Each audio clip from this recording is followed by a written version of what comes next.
కాశ్మీర్ లోయలో ఉన్న టెర్రరిస్టులారా మీరిక రోజులు లెక్క పెట్టుకోండి. తుపాకులు మీకోసం అన్వేషిస్తున్నాయి. బుల్లెట్స్ మీ గుండెల్లోకి దూసుకు వెళ్ళడానికి సిద్ధంగా ఉన్నాయి. భారత జవాన్లు ఉగ్రవాదులకు ఇస్తున్న వార్నింగ్ ఇది. ఎందుకో ఈ బ్రేకింగ్స్ లో ఫోకస్ చేద్దాం. ఇట్స్ ఆపరేషన్ సింధూర్ తర్వాత కాశ్మీర్ లోయలో ఉగ్ర వేట ముమ్మరం చేశారు. జమ్మూ కాశ్మీర్ లోని షోపియాన్ లో ఎన్కౌంటర్ జరిగింది. ముగ్గురు లష్కరే టెర్రరిస్టులను భద్రతా బలగాలు గుర్తించారు. షుక్రూలో టెర్రరిస్టులను రౌండ్ అప్ చేశాయి భద్రతా బలగాలు. సిఆర్పీఎఫ్ ఆర్మీ కాల్పుల్లో ఒక టెర్రరిస్ట్ మృతి చెందాడు.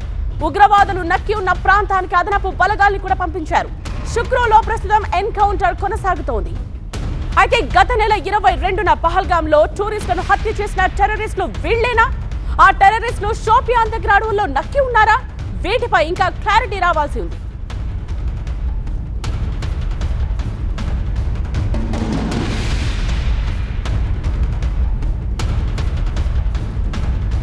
అసోసియేట్ ఎడిటర్ హసీనా లైవ్ లో జాయిన్ అయ్యారు మరిన్ని డీటెయిల్స్ తో. హసీనా, సో షోపియాన్ అడవుల్లో నక్కి ఉన్న ఉగ్రవాదులు, పహల్గాం ఉగ్రదాడికి పాల్పడిన ఉగ్రవాదులు ఒక్కటేనా? ఎలా క్లారిటీ వస్తుంది? ఎప్పటిలోపు వచ్చే అవకాశం?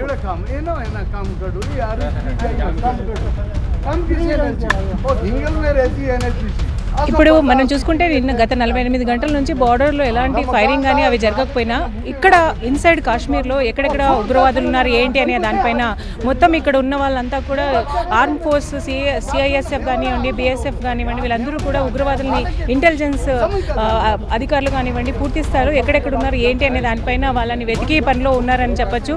ఇక్కడ ప్రధానంగా మనం చూసుకుంటే ఇప్పుడు కొన్ని ఏరియాస్ మనం చూసుకుంటే బారాముల్లా డిస్టిక్ ఇప్పటికే చాలా సార్లు అక్కడ ఎన్కౌంటర్ జరిగాయి. అక్కడ చాలామంది ఉగ్రవాదులు దాక్కొని ఉంటారు. గత పుల్వామా అటాక్ జరిగినప్పుడు కూడా బారాముల్లాలోనే ఎక్కువగా ఎన్కౌంటర్ జరిగినాయి. అది కూడా చూడొచ్చు మనం.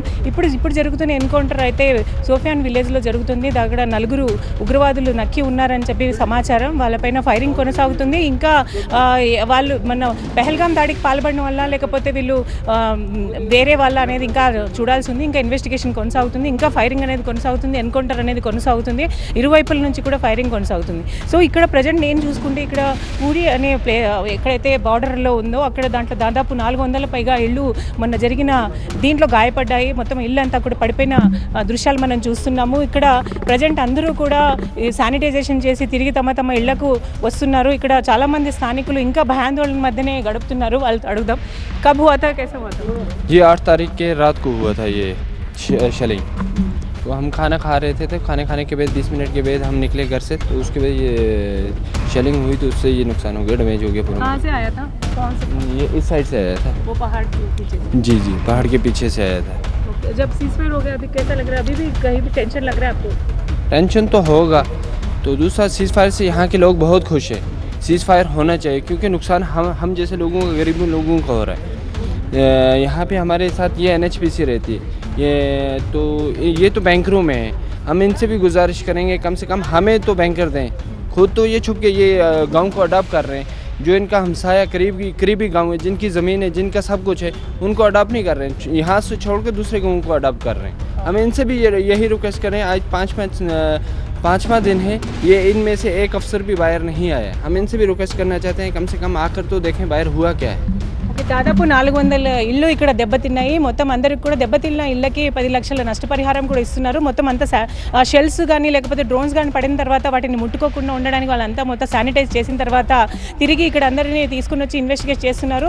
పూర్తిగా డ్యామేజ్ అయిపోయిన ఇల్లు మనం చూస్తున్నాం దృశ్యాలు. ఇక్కడ ఊరి సెక్టర్ చాలా ఎక్కువగా దెబ్బతినిందని చెప్పొచ్చు. మొత్తం ఇక్కడ దాదాపు ఒక 10 గ్రామాల్లో నివాసం ఉంటున్న ప్రజలు అంటే 19 మంది గాయపడ్డారు, ఒకరు చనిపోయారు.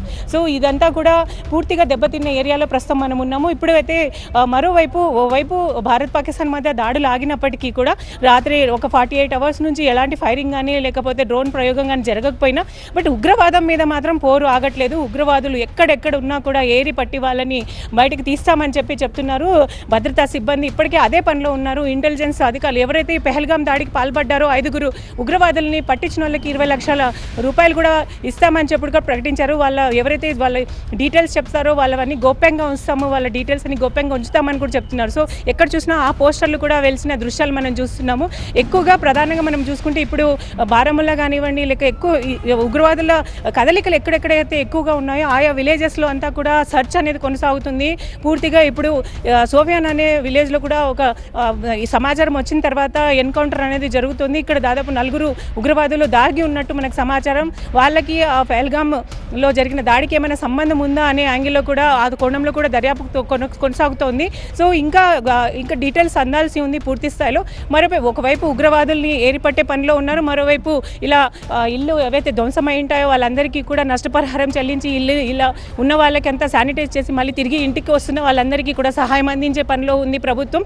సో ఓవరాల్గా చూసుకుంటే మళ్ళీ పరిస్థితులు సాధారణ పరిస్థితికి రావడంతో పాటు మరోవైపు ఉగ్రవాదుల్ని ఏరివేసే పనిలో కూడా నిమగ్నమైంది భద్రతా సిబ్బంది. రైట్ హసీనా.